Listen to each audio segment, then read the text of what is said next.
Bismillahirrahmanirrahim. Assalamualaikum warahmatullahi wabarakatuh. Saudara pemirsa dimanapun Anda berada, saya Sekjen DPP Laskar Anti Korupsi Kejong 45 Jakarta.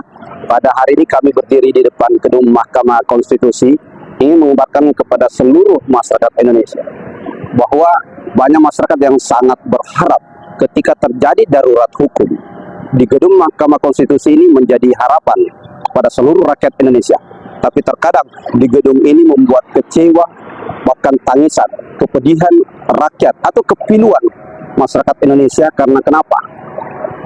Bahkan ketika ditanya oleh para awak media, dulu Ketua Mahkamah Konstitusi menyebut bahwa menjadi harapan bangsa, harapan rakyat, harapan Indonesia atas keputusan-keputusan yang dituangkan di dalam 9 hakim Mahkamah Konstitusi. Tapi keadaan harapan itu yang diinginkan atau yang didambakan oleh masyarakat Indonesia terkadang justru pilu dan duka. Padahal di gedung ini dengan simbol 9 tiang, itu adalah 9 penegak hukum untuk meluruskan hukum yang salah. Karena kenapa? Sekarang terkadang pemerintah leluasa mengajukan revisi kepada DPR, tapi terkadang begitu mulus, tapi tidak baik untuk rakyat Indonesia, tidak mewakili, tidak mengakomodir untuk kepentingan rakyat keseluruhan. Saudara pemirsa, coba kita lihat begitu mudahnya umur saja untuk menjadi calon presiden, calon wakil presiden bisa direvisi hanya untuk kepentingan segelintir orang. Padahal sebenarnya keputusan yang dituangkan itu selayaknya mengakomodir untuk kepentingan orang banyak. Karena kalau kekuasaan seenaknya karena ada kepentingan privat, kepentingan keluarga, lalu merevisi aturan, maka bagaimana dengan masyarakat yang kecil ketika masyarakat tertindas? Sekali lagi saudara pemirsa, di Mahkamah Konstitusi ini berharap rakyat Indonesia kebanyakan bahwa di gedung ini ketika ada gugatan Undang-Undang 45 benar-benar mewakili untuk kepentingan rakyat. Karena kenapa? 9 hakim ini kadang kita melihat apakah keputusannya karena kepentingan politik atau kepentingan golongan atau kepentingan titipan atau kepentingan jabatan. Ini yang membuat terkadang masyarakat merasa sakit dan pilu.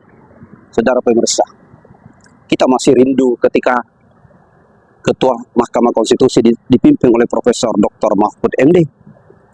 Benar-benar putusannya membuat rakyat kebanyakan, rakyat Indonesia mayoritas sangat bangga atas putusan-putusan dari para majelis hakim. 9 majelis hakim telah memutuskan, ternyata mampu mencetuskan putusan-putusan yang tidak kontraproduktif. Tapi apa yang terjadi saat ini dipertontonkan, saudara pemirsa dimanapun Anda berada. Kita coba menunggu gebrakan Bapak Presiden Prabowo Subianto. Akankah mampu mempengaruhi seluruh stakeholder di Republik ini agar hukum sebagai panglima, hukum jangan di persimpangan jalan, hukum jangan ada di kekuasaan, hukum jangan ada di parlemen, hukum jangan ada di lembaga tertentu, tapi hukum dan moral sebagai panglima.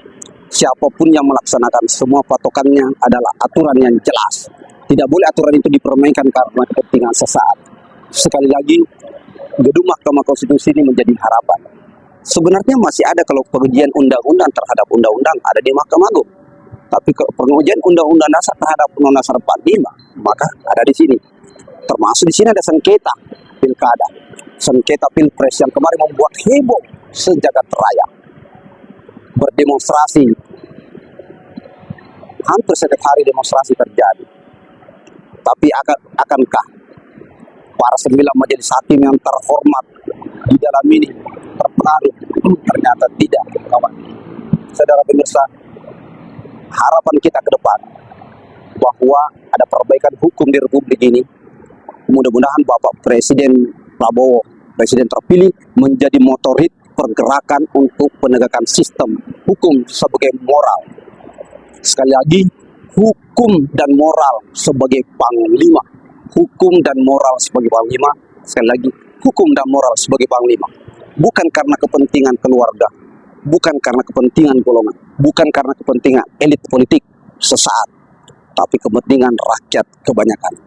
Sekali lagi, di gedung Mahkamah Konstitusi ini, the next, untuk kedepannya kita mengharapkan sekali lagi pemimpin Republik yang terpilih sesuai dengan putusan ketok palu Mahkamah Konstitusi bisa mewarnai untuk perubahan sistem, bisa menjadi pemimpin gerakan revolusi sistem, agar hukum sebagai panglima, hukum dan moral sebagai panglima, bukan hukum di tangan kekuasaan semata, tapi hukum sebagai panglima. Billahi taufiq wal hidayah. Assalamualaikum warahmatullahi wabarakatuh.